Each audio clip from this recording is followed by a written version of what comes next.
Hello, everybody. My name is Alex Shred-Noslak, and I'm a film critic at FilmBook.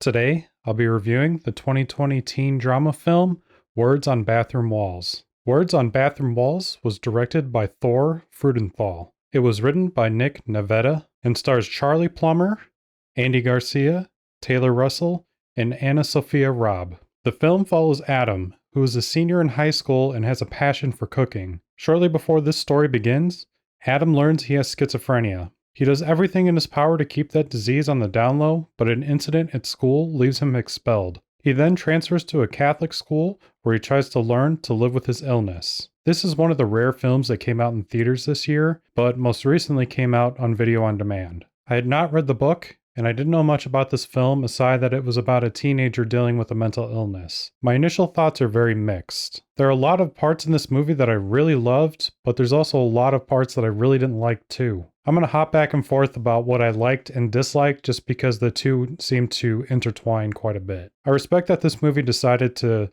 take on such a touchy subject. Mental illness doesn't get taken very seriously by society as a whole, so it was really refreshing that a movie decided to take this many risks with the story. That's actually one of my first gripes with the film as well. This movie's PG-13, whereas I felt that it would have been better suited to have had an R rating. This movie uses a lot of scary imagery to kind of show what Adam is going through, and I feel like it just didn't get taken far enough with how it was presented. Don't get me wrong, I feel like what they did was definitely very good for a PG-13 movie, but it still felt a bit watered down at times or overly preachy. There are literally times in the film where Adam states that mental illness as a whole doesn't really get taken seriously by society. I would have liked to have seen a more subtext approach to what this movie's overall message was trying to say. Instead, it takes a much more literal approach where it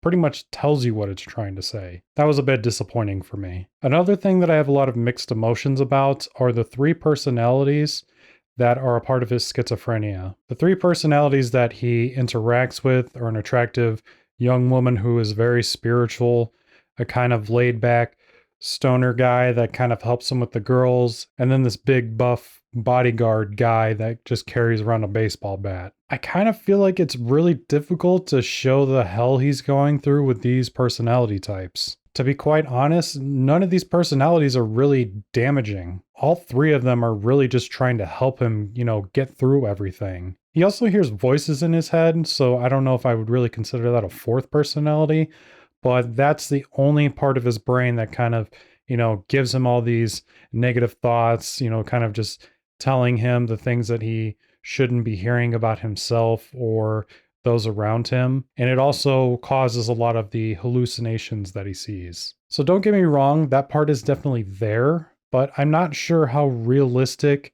having those other three personalities kind of guide him through the rest of his life really helps portray the schizophrenia part. I'm not an expert with schizophrenia, so I don't want it to, with what I'm saying, make it seem like that, because that definitely could be a part of it. I don't know personally. But for this story in particular, it feels like the only reason that they're there is to make this kind of situation more lighthearted. And I probably wouldn't have such a problem with it if the movie didn't go out of its way to kind of show other people who are dealing with schizophrenia as well. Because what those people are in particular, you're seeing kind of the stereotypical version of what you would think you would see with those types of people. On one hand, you have this homeless guy who's on a bus that they're riding on, just kind of screaming things to himself. And then you have Adam who talks to a cute little blonde girl who's just passing along positive vibes,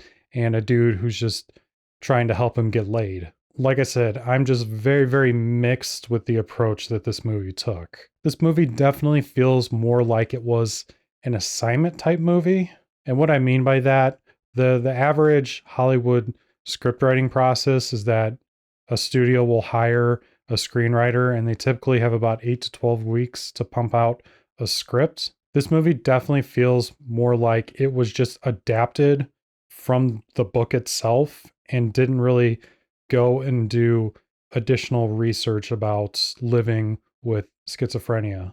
I could be completely wrong about that, but that's just how I feel with watching what was presented to me. There's also a lot of really lazy moments in this movie. Like, not every movie is perfect, but one moment in this movie that stood out to me particularly is when Adam goes to visit the Taylor Russell character's home for the first time. She isn't there, so he meets her dad. He's on crutches. The house is a bit of a mess. So you can tell that it seems like they're having a lot of money struggles. So they're already going out of their way to show this, and then they have this one shot of all these late or overdue bills, which all look very similar, just spread out, perfectly on the kitchen table. Like, we were meant to see this at this exact moment, that Adam was supposed to see this at this exact moment. Like, really, I've spent the last 10 years or so listening to a lot of my screenwriting mentors and, screenwriting books and things like that that say not to do those things exactly how they did it. So it's just really frustrating when Hollywood doesn't try to take a different approach to showing those kinds of moments. What frustrates me even more about that part is that they already started to do that, and it's just like, okay, the audience is stupid. They haven't figured this out yet, so let's just throw a bunch of overdue bills all over the place so they get it. I'm just really tired of Hollywood treating us like idiots. Now, I know what you're thinking.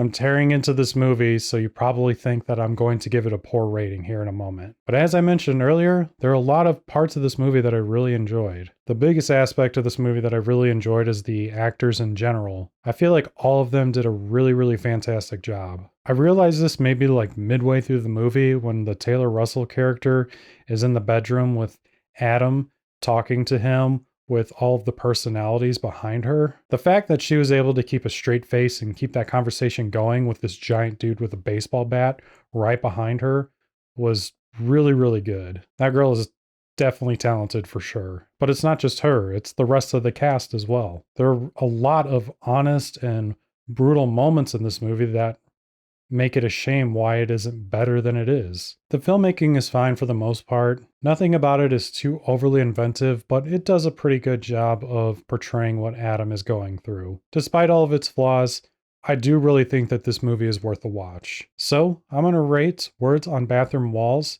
a 7.5 out of 10. This story definitely deserved a lot more attention to a lot of those smaller details. There's no reason that this movie couldn't have been a sleeper home run for all aspects of it. But like I said before, I do think it deserves at least one watch. And that brings me to my conclusion of my review for Words on Bathroom Walls. I'd like to thank you all for watching. You can see more of my reviews on the FilmBook website. That's film-book.com. Just search for Alex Shrednoslack. You can also see other reviews and videos I've done on my YouTube channel, link in the description. If you enjoyed this video, be sure to hit the like button, subscribe to our channel, and hit the bell icon so that we are notified as soon as new reviews are published. If you agreed or disagreed with my review, definitely leave me a comment down in the comments section below. Please also consider becoming a member on our Patreon, link also in the description. Your support helps us create more engaging content. Thank you all so much for watching, and I'll see you on the next one. Later.